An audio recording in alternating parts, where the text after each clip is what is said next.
नया साल 2025 सिंह राशि के लोगों के लिए कैसा होने वाला है। जय माता दी दोस्तों, आप सभी का स्वागत है हमारे YouTube चैनल अमृता एस्ट्रो में। और इस वीडियो में हम बात करने वाले हैं आने वाले वर्ष 2025 के राशिफल के बारे में।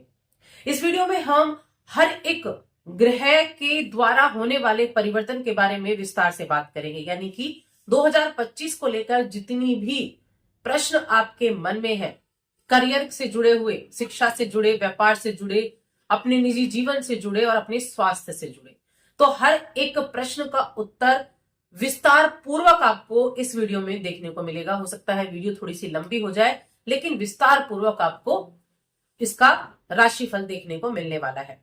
तो आगे बढ़ने से पहले आपसे बस एक छोटा सा निवेदन है, चैनल पर पहली बार आए हैं और अभी तक चैनल को सब्सक्राइब नहीं किया है तो नीचे लाल बटन है, सब्सक्राइब जरूर कर लें।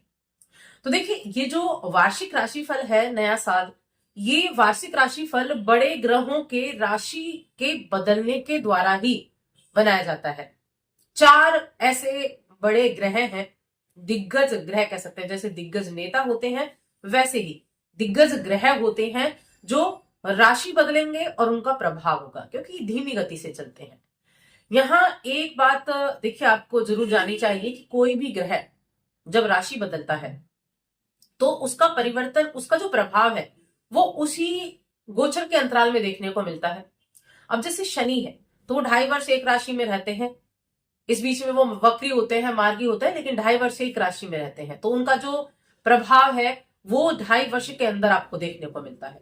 अब गुरु बृहस्पति है तो 1 वर्ष, राहु और केतु है तो 1.5 वर्ष, तो इतनी लंबी अवधि तक वो अपना प्रभाव छोड़ते हैं। इसीलिए वार्षिक राशिफल जो है वो ऐसे ग्रहों के आधार पर देखा जाता है जो कम समय में अपनी राशि बदलते हैं, जैसे शुक्र हो गए, बुध हो गए। तो ये क्या है, इनका समय समय पर जब परिवर्तन होता है उसके बारे में हम आपको समय समय पर बताते जाएंगे। साथ में हम बात करेंगे आपकी राशि के स्वामी सूर्य देव के बारे में। अब राशि स्वामी की बात ना करें ये तो नहीं हो सकता, तो हर एक चीजों की यहां हम गणना करेंगे। तो इस वर्ष में तो 4 ग्रहों का राशि परिवर्तन जो बड़े ग्रह हैं उनका होगा, जिनमें राहु, केतु और शनि और गुरु होंगे। और इन चारों ग्रहों का राशि परिवर्तन काफी ज्यादा महत्वपूर्ण होगा, जिनमें से 2 ग्रह ऐसे भी होंगे जिनसे आपको वर्ष में सावधानी बहुत रखनी है और उपाय भी जरूर करना है। अब चलिए विस्तार से जान लेते हैं सिंह राशि के लोगों के लिए क्या कुछ खास होने वाला है। और यहाँ ये जो राशिफल है ये सिंह लग्न वाले व्यक्ति देख सकते हैं और सिंह राशि वाले, चंद्र राशि के अनुसार सिंह राशि वाले व्यक्ति भी इस वीडियो को देख सकते हैं। दोनों के लिए ये राशिफल है। उपाय मैं आपको बताऊंगी, वीडियो लास्ट तक देखें, क्योंकि उपाय इस वर्ष में बहुत ज्यादा जरूरी होंगे आपके लिए अगर आप अपने कार्यों को ठीक से बनाना चाहते हैं तो। अब सबसे पहले हम गुरु बृहस्पति की बात करेंगे। गुरु बृहस्पति जो कि वृषभ राशि में विराजमान है और वक्री अवस्था में है, जो कि 4 फरवरी को मार्गी होंगे। तो देखिए, वक्री 1 जनवरी 2025 जब वर्ष की शुरुआत होगी तो गुरु बृहस्पति आपके कहां होंगे, 10वें घर में होंगे। यहां वक्री होकर बैठे हुए हैं गुरु बृहस्पति, और 10वां घर करियर का भाव होता है। कोई भी ग्रह एक तो अपनी दशा, अंतरदशा, प्रत्यंतर दशा या महादशा, इसमें प्रभाव देता है। अगर आप देखें अपनी कुंडली में कौन सी दशा चल रही है और अगर गुरु की महादशा चल रही है तो उसके अंतरदशा भी चल रही होगी, तो भी उसके परिणाम आपको इसमें ज्यादा अच्छे से देखने को मिलेगा। अब ये रिजल्ट क्या देंगे, तो देखिए, एक तो जहां ग्रह बैठा है, 10वें घर में बैठा है ग्रह, उसके रिजल्ट देगा। जिन घरों का सो स्वामी है उनके रिजल्ट देगा। कौन कौन से घरों का स्वामी है, पंचमेश है गुरु बृहस्पति और अष्टमेश है गुरु बृहस्पति, इन दोनों घरों को भी एक्टिव करेगा। और इसके अलावा जिसके नक्षत्र में होगा वो घर भी एक्टिव होंगे। और गुरु बृहस्पति रोहिणी नक्षत्र जो कि चंद्रमा का नक्षत्र है उसमें विराजमान है, तो चंद्रमा का घर कहां है, 12वां घर, ये भी एक्टिव होगा। तो एक ग्रह के द्वारा 4 घर एक्टिव हुए, जिसके द्वारा आपको रिजल्ट देखने को मिलेगा। अब देखिए, करियर के भाव में यहां गुरु बृहस्पति है तो शुरू में थोड़ी सावधानी जरूर रखनी होगी, क्योंकि चंद्रमा के नक्षत्र में होंगे, क्योंकि 12वां घर जो होता है अच्छा घर नहीं माना जाता, और 12वां घर आपके लिए कुछ पॉजिटिव कुछ नेगेटिव चीजें लेकर आएगा। एक तो ये आपको यहां आपके खर्चे करा सकता है, रोहिणी नक्षत्र में है ना, चंद्रमा के नक्षत्र में, तो ये आपके थोड़े खर्चे करा सकता है, बेकार की यात्राएं करा सकता है, लेकिन आपके निवेश अच्छे कराएगा, इन्वेस्टमेंट अच्छी कराएगा। करियर में आपका देखा जाए तो करियर आपका अच्छा रहेगा, करियर के मामले में रिजल्ट अच्छे मिलेंगे। और साथ में पंचमेश है और अष्टमेश भी है गुरु बृहस्पति, तो यहाँ परिवर्तन, ट्रांसफर, ये चीजें आपको देखने को मिलेगी, क्योंकि पंचम का और अष्टम का जब संयोग बनता है और गुरु उनके स्वामी है और दसम भाव में बैठे हैं, तो करियर से जुड़े हुए बदलाव आपको देखने को मिल सकते हैं। आपका कोई ट्रांसफर हो सकता है या जॉब में परिवर्तन हो सकता है, एक जॉब को स्विच करने के बारे में सोच सकते हैं, दूसरी जॉब के लिए अप्लाई कर सकते हैं। ये चीजें बड़े जबरदस्त तरीके से चलेंगी। और अगर गुरु की महादशा, अंतरदशा ये चल रही होंगी तो इनका रिजल्ट और अधिक ज्यादा देखने को मिलेगा। लेकिन साथ में और क्या है, सिर्फ नवम भाव, पंचम भाव और अष्टम भाव, अष्टम भाव अचानक से होने वाली घटनाओं को जन्म देता है। पैतृक संपत्ति, ससुराल, ससुराल पक्ष से थोड़ी अनबन हो सकती है, पैतृक संपत्ति में थोड़ी डिले हो सकती है। लेकिन पंचम भाव के भी स्वामी है, तो क्या करेंगे, शिक्षा के लिए अच्छे रहेंगे, शिक्षा में बड़े अच्छे लाभ देंगे। और साथ में संतान के लिए अच्छे रहेंगे। आपके लिए इस समय अवधि में संतान के लिए भी अच्छी स्थितियां बनेंगी। और इसके अलावा शेयर मार्केट से जुड़े हुए लाभ के लिए आपको शुरुआती समय में बहुत ध्यान रखना है। शुरुआती समय में ध्यान रखना है, कब तक, जब तक कि गुरु बृहस्पति वक्री से मार्गी नहीं हो जाते। जब गुरु बृहस्पति यहां होंगे आपके 10वें घर में, तो गुरु बृहस्पति कहां, इसमें इसका जो 4 फरवरी को ये मार्गी हो जाएंगे, वक्री स्थिति में है ना, 4 फरवरी को मार्गी हो जाएंगे। और जैसे ही मार्गी होंगे अपने रिजल्ट में अचानक से परिवर्तन कर देंगे। संतान प्राप्ति की इच्छा रखने वाले लोगों के लिए संतान प्राप्ति का योग बनना शुरू हो जाएगा। और साथ में 10 अप्रैल को ये मंगल के नक्षत्र में चले जाएंगे, रोहिणी नक्षत्र से निकलकर।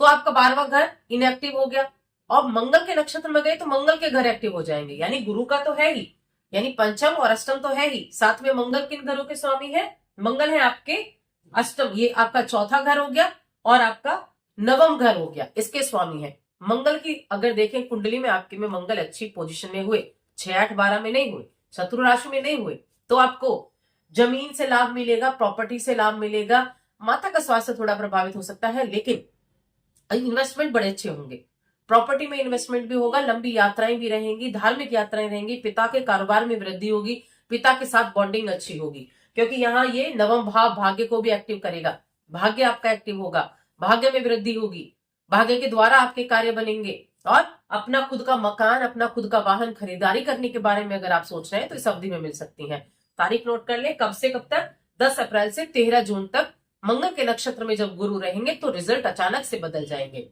होता है ना कि प्लैनेट तो वही बैठा है, रिजल्ट कैसे बदल गए, क्योंकि कभी तो आपके लिए जीवन में बड़े अच्छे समय चल रहा होता है और फिर अचानक से वो बदल जाता है, दशा महादशा। और अगर मंगल की महादशा भी हुई, अंतरदशा भी हुई, तब भी मंगल अच्छी पोजीशन पे है तो जबरदस्त लाभ देखने को मिलेगा। आपके सुखों में वृद्धि, आपके प्रॉपर्टी में वृद्धि, आपके इन्वेस्टमेंट बड़े अच्छे होंगे, धार्मिक यात्राएं रहेंगी, लंबी दूरी की यात्राएं रहेंगी, स्टूडेंट्स के लिए बहुत अच्छा रहेगा, विदेश जाना चाहते हैं, विदेश पढ़ना चाहते हैं, उनके लिए बहुत अच्छा हो जाएगा। उसके बाद गुरु का एक बार फिर से राशि नक्षत्र परिवर्तन होगा और साथ में गुरु का राशि परिवर्तन भी। अब देखिए, गुरु जो है 14 मई को आपके 10वें घर से निकलकर 11वें घर में चले जाएंगे, जो कि लाभ का भाव है। ये इनकी शत्रु राशि है, लेकिन क्योंकि लाभ भाव में जब गुरु बृहस्पति जाते हैं तो अच्छे रिजल्ट देते हैं। इच्छाओं का घर है, लाभ का घर है, इच्छाओं की प्राप्ति, सीधी दृष्टि पंचम भाव पर, संतान की प्राप्ति, नव विवाहित जोड़ों के लिए संतान प्राप्ति के बहुत अच्छे योग बनेंगे, क्योंकि जब गुरु की दृष्टि जहां पड़ती है वहां अच्छे लाभ मिलते हैं। पंचम भाव संतान, शिक्षा, प्रेम का है, लेकिन सबसे पहले ये आपको संतान में वृद्धि करेगा। संतान की चाह रखने वालों के लिए संतान की प्राप्ति, शिक्षा के क्षेत्र में अच्छे रिजल्ट मिलेंगे, शेयर मार्केट से अच्छे रिजल्ट मिलेंगे, इन्वेस्टमेंट अच्छे कर पाएंगे, यात्राएं कर पाएंगे कार्य से जुड़ी हुई। और नक्षत्र क्या बदलेगा, राहु के नक्षत्र में आ जाएंगे ये 13 जून को। 13 जून से 13 अगस्त तक ये राहु के नक्षत्र में रहेंगे। तब आपको थोड़ी सावधानी भी रखनी है, क्योंकि राहु आपके कहां बैठे हैं, अष्टम में बैठे हैं, और अष्टम का राहु बहुत अच्छा तो नहीं कहा जा सकता। अष्टम भाव में जब कोई नेगेटिव प्लैनेट बैठता है, शनि बैठे चाहे राहु बैठे, तो वो नेगेटिव प्रभाव आपको जरूर देता है। तो यहाँ हेल्थ का जरूर ध्यान रखना है। और साथ में देखिए पंचम भाव आपका एक्टिव पंचम के स्वामी है, तो गर्भवती जो महिलाएं होंगी ना, उनको अपनी हेल्थ का ध्यान रखना होगा। संतान प्राप्ति का योग तो बनेगा, लेकिन थोड़ा सा ध्यान रखते हुए आपको कार्य करना होगा। थोड़ा सा ध्यान रखना है। कब से कब तक? 13 जून से 13 अगस्त तक हेल्थ का ध्यान रखें। उसके बाद 13 अगस्त को गुरु अपने ही नक्षत्र में आ जाएंगे। 13 अगस्त को गुरु अपने नक्षत्र में आ जाएंगे और गुरु की महादशा अंतरदशा वाले लोगों को बहुत अच्छे परिणाम यहां देखने को मिलेंगे, क्योंकि एक तो लाभ भाव में बैठे होंगे, एक पंचम पर दृष्टि डाल रहे होंगे, अष्टमेश भी होंगे, और यहां बैठकर ये आपके सप्तम भाव को भी देखेंगे। तो क्या होगा? विवाह के योग, प्रेम विवाह के योग बनेंगे, शेयर मार्केट से अच्छे लाभ मिलेंगे, जॉब में चेंज हो सकता है, जॉब में परिवर्तन देखने को मिल सकता है, इच्छाओं की प्राप्ति का अच्छा पूरी करने का योग बनेगा। आपके जो भी शिक्षक हैं, जो ज्ञान देने वाले हैं, उनके लिए ये समय बहुत अच्छा रहने वाला है। लॉन्ग इन्वेस्टमेंट कर सकते हैं। और साथ में इस समय अवधि में जो भी कोर्ट का केस वगैरह चल रहे हैं, उनमें भी आपको राहत देखने को मिलने वाली है। तो यहां चीजें बदलेंगी। उसके बाद गुरु का ही राशि परिवर्तन, देखिए गुरु 11 नवंबर को वक्री हो जाएंगे, तब आपको सावधानी रखनी है। 11 नवंबर महीने का जो अंतिम वर्ष का जो अंतिम समय होगा, तब आपको हेल्थ का ध्यान रखना है।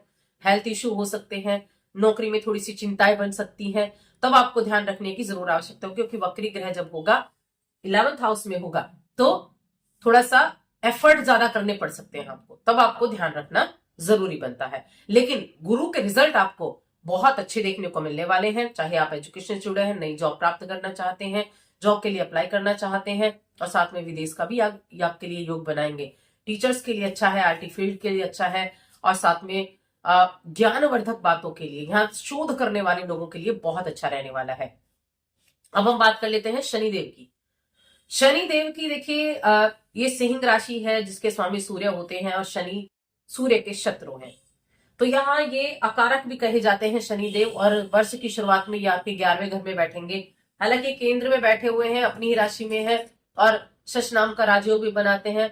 सप्तम में है, कुछ अच्छे रिजल्ट भी देखेंगे, लेकिन क्योंकि शत्रु राशि है, शत्रु ग्रह है ये सूर्य यानी सिंह राशि के लिए, सबसे पहली चीज तो यहाँ किन चीजों में अच्छा होगा उसके बारे में हम चर्चा कर लेते हैं।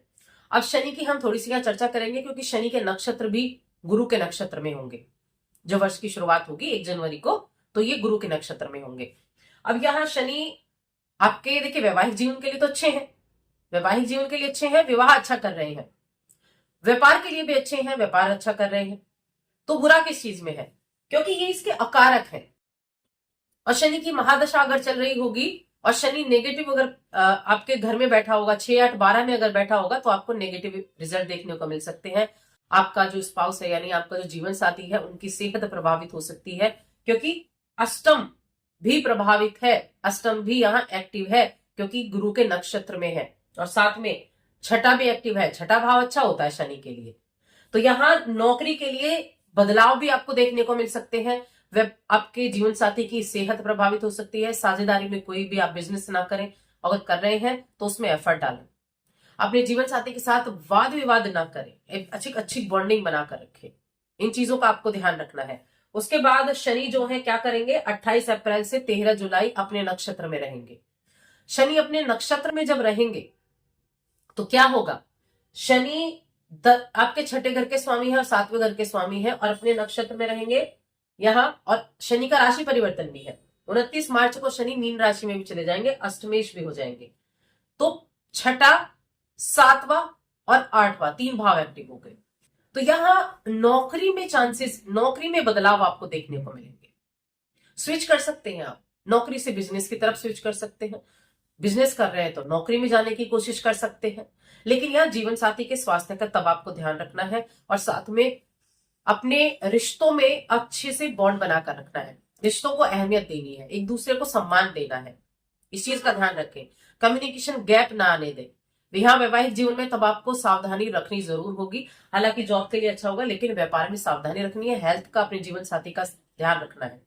ये चीजें आपको देखने को मिलने वाली है। और यहाँ अगर गुरु की शनि की अगर पोजीशन आपकी कुंडली में अच्छी होगी, गुरु आपके तीसरे घर में है, छठे घर में है, 10th हाउस में है, तो ये आपके लिए फिर अच्छे रिजल्ट देंगे, अच्छे रिजल्ट देंगे। उसके बाद गुरु जो है, सॉरी शनि जो है 13 जुलाई को वक्री हो जाएंगे 28 नवंबर तक। जब इनकी वक्री अवस्था होगी तब आपकी हेल्थ का भी आपको ध्यान रखना है, जॉब में भी ध्यान रखना है, लोन वगैरह नहीं लेना है, किसी से विवाद की स्थिति नहीं होनी है। यानी शनि आपके लिए कुछ चीजों में अच्छे हैं, लेकिन शनि के उपाय आपको करने हैं, क्योंकि शनि कहीं ना कहीं आपको यहां इस वर्ष में परेशान कर सकते हैं। और जब शनि का गोचर होगा यहां 29 मार्च को, तो शनि से अष्टमेश में आपकी ढैया शुरू हो जाएगी। तो शनि से सावधानी रखनी है और शनि के उपाय बहुत जरूरी हैं। यही हम राहु के लिए कहेंगे, क्योंकि राहु आपके अष्टम में बैठे हैं। अष्टम में शनि आए चाहे राहु आए बहुत अच्छे रिजल्ट नहीं देते हैं, क्योंकि अष्टम भाव अच्छा नहीं होता है, और अगर नेगेटिव बैठ जाए तो उस चीज में वृद्धि कर देता है। तो यहां जब राहु विराजमान होंगे वर्ष की शुरुआत में अष्टम में, तब भी आपको ध्यान रखना है। और जब इनका गोचर होगा 18 मई को, राहु कहां चले जाएंगे, राहु चले जाएंगे 18 मई को कुंभ राशि में। शनि और राहु एक जैसे रिजल्ट देते हैं, राहु शनि के रिजल्ट को बढ़ा कर देता है। अब राहु का यहां जाना और गुरु के नक्षत्र में होना आपके विवाह में थोड़ी से विलंब कर सकता है, आपके वैवाहिक जीवन में द्वंद्व कर सकता है। तो यहां सावधानी रखनी है, उपाय राहु के जरूर करने हैं, क्योंकि गुरु के नक्षत्र में होंगे तो गुरु उसको ठीक करने का प्रयास करेंगे। क्योंकि गुरु जब यहां जाएंगे तो राहु पर दृष्टि डालेंगे, और राहु पर दृष्टि डालेंगे, पंचम पर दृष्टि डालेंगे। तो देखिए कुछ चीजों से तो लाभ होगा, जैसे शेयर मार्केट से लाभ हो गया, बिजनेस कर रहे हैं उससे लाभ होगा, लेकिन रिश्तों में सावधानी रखनी होगी। रिश्तों में आपको परेशानी देखने को मिल सकती है, खासतौर से वैवाहिक जीवन में, और साथ ही जो आपका बिजनेस है उसमें भी। तो यहां थोड़ा सा राहु और शनि प्रभावित कर सकते हैं, उनका ध्यान रखना है। अब केतु की बात कर लेते हैं। केतु के लिए मैं कहूंगी बहुत अच्छे रिजल्ट सिंह राशि के जातकों के लिए देखने को मिलेंगे। केतु यहां बैठे होंगे आपके दूसरे घर में, वर्ष की शुरुआत में दूसरे घर में, और सूर्य के नक्षत्र में, जो धन का भाव है। धन के भाव में यहां इनका आना मान सम्मान में वृद्धि करेगा, धन को बढ़ावा देगा। परिवार के साथ थोड़ा सा जरूर कटु हो सकता है, लेकिन धन के मामले में बहुत अच्छा है, और आपकी पोजीशन को ऊंचा करने के लिए बहुत अच्छा है, सरकारी कामों के लिए बहुत अच्छा है। जब 18 मई को इनका राशि परिवर्तन होगा और ये आपकी लग्न में जाएंगे, तब हेल्थ को थोड़ा प्रभावित कर सकते हैं, लेकिन तब आपका वर्चस्व बढ़ेगा, तब आपका मान सम्मान बढ़ेगा, तब आप एक उभरते हुए व्यक्ति के रूप में निखर कर आएंगे। आप नौकरी करते हैं, बिजनेस करते हैं, हर चीज में आपके लिए अच्छे रिजल्ट देखने को मिलेंगे। अपने आप को लेकर बहुत ज्यादा सक्रिय, एक पॉजिटिव वाइब्स आपके अंदर रहेंगे, क्योंकि केतु यहां आकर आपके लिए उत्तम रिजल्ट देने का कार्य करने वाले हैं। केतु के रिजल्ट और गुरु के रिजल्ट, ये दोनों ही इस वर्ष में बहुत अहम होने वाले हैं। अब आपकी राशि के स्वामी की बात कर लेते हैं, सूर्यदेव की, क्योंकि सूर्यदेव का गोचर आपके लिए बहुत मायने रखता है, क्योंकि सूर्य आपकी राशि के स्वामी है। और देखिए जो भी हमारे लग्न का स्वामी होता है ना, अगर वो मजबूत हो, बली हो, तो वो आपकी पूरी कुंडली को संभालता है। अब जब वर्ष की शुरुआत होगी तो आपकी राशि के स्वामी पंचम में बैठे होंगे, और पंचम में बैठे प्रेम संबंध में थोड़ा सा नेगेटिव प्रभाव देते हैं, लेकिन शेयर मार्केट से अच्छा लाभ दिलाते हैं। उसके बाद जनवरी के महीने में ही ये आपके छठे में चले जाएंगे, 14 जनवरी को, और छठे में जाकर ये क्या करेंगे, रोग का नाश करेंगे, ऋण से मुक्त करेंगे।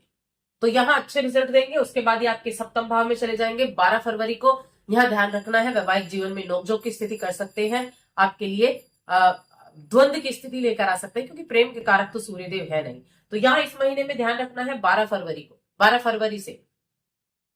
फरवरी से 14 मार्च तक, क्योंकि 14 मार्च को यहाँ के अष्टम में आ जाएंगे। अष्टम में सूर्य बहुत अच्छे रिजल्ट नहीं देता है। अष्टम में सूर्यदेव क्या करेंगे, पैतृक संपत्ति से जुड़े हुए कार्यों में थोड़ा डिले कर सकते हैं, हेल्थ इश्यू दे सकते हैं। लेकिन जब सूर्यदेव 15 अप्रैल को आपके नवम भाव में जाएंगे, भाग्य में वृद्धि करेंगे, पिता के द्वारा लाभ मिलेगा, पिता के साथ बॉन्डिंग अच्छी होगी, धर्म कर्म में रुचि होगी, सत्ता सरकार का सुख मिलेगा, और भाग्य आपका सपोर्ट करेगा। उसके बाद दसम भाव में चले जाएंगे 14 मई को। दसम भाव में सूर्य का गोचर बड़ा अच्छा रहेगा, क्योंकि यहाँ दसम भाव के कारक भी होते हैं सूर्यदेव। तो कार्य क्षेत्र में वृद्धि होगी, व्यापार करते हैं, नौकरी करते हैं, उसमें अच्छे चांसेस मिलेंगे, आपका फेम बढ़ेगा, आपके मान सम्मान में वृद्धि होगी, और सूर्य आपके जो सरकारी जॉब करने वाले हैं उनके लिए बहुत अच्छे रिजल्ट भी देने वाले होंगे।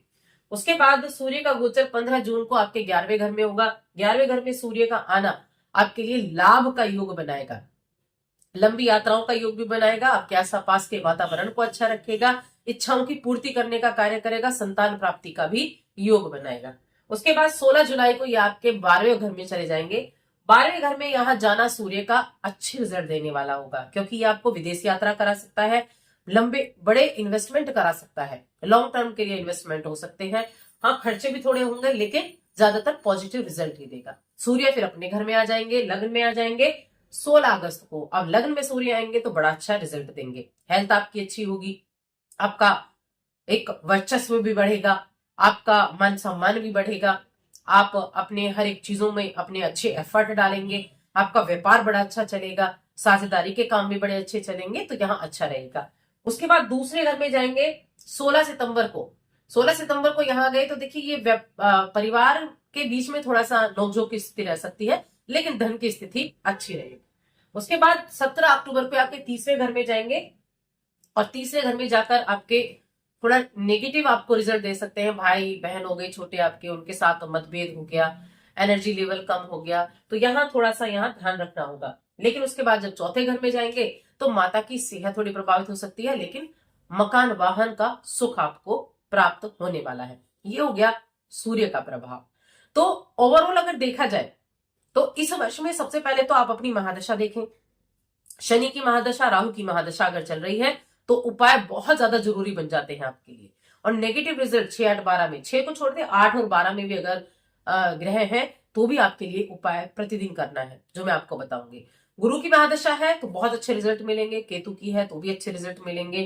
तो यहाँ सूर्य की महादशा है तो मिले जुले रिजल्ट देखने को आपको मिलने वाले हैं। अब उपाय की बात करते हैं कि क्या उपाय आपको इस वर्ष में करना चाहिए। तो देखिए, मैंने कहा था राहु और शनि के उपाय करने हैं, दोनों के सेम ही उपाय होते हैं। डॉग्स को फीड कराना, डॉग किसी भी रंग का हो सकता है, तो डॉग को फीड कराना है। कुछ भी आप खिला सकते हैं, ब्रेड खिलाएं, बिस्किट खिलाएं, नियमित रूप से करें, बहुत ज्यादा जरूरी है नियमित रूप से करना। डॉग्स को फीड कराना, या मछलियों को दाना भी डाल सकते हैं, कुछ भी इनमें से एक आप कर सकते हैं। या फिर कभी आपको डॉग मिल गया, उसको फीड करा दिया, या फिर मजदूर हो गए, विकलांग व्यक्ति हो गए, अंधे व्यक्ति हो गए, तो उनको किसी ना किसी रूप में आप सेवा कर सकते हैं, कुछ खाने की चीजें देकर। कोई भी एक कार्य आप जरूर करें पूरे वर्ष भर, क्योंकि शनि आपके लिए, शनि के उपाय, राहु के उपाय इस वर्ष में बहुत जरूरी है। और अगर आपने उपाय कर लिए पूरे वर्ष तो निश्चित रूप से उसके आपको नेगेटिव प्रभाव देखने को बिल्कुल भी नहीं मिलने वाले हैं। तो आज की इस वीडियो में बस इतना ही। वीडियो कैसी लगी कमेंट करके बताएं, चैनल पर पहली बार आए हैं तो सब्सक्राइब करके जाएं। जय माता।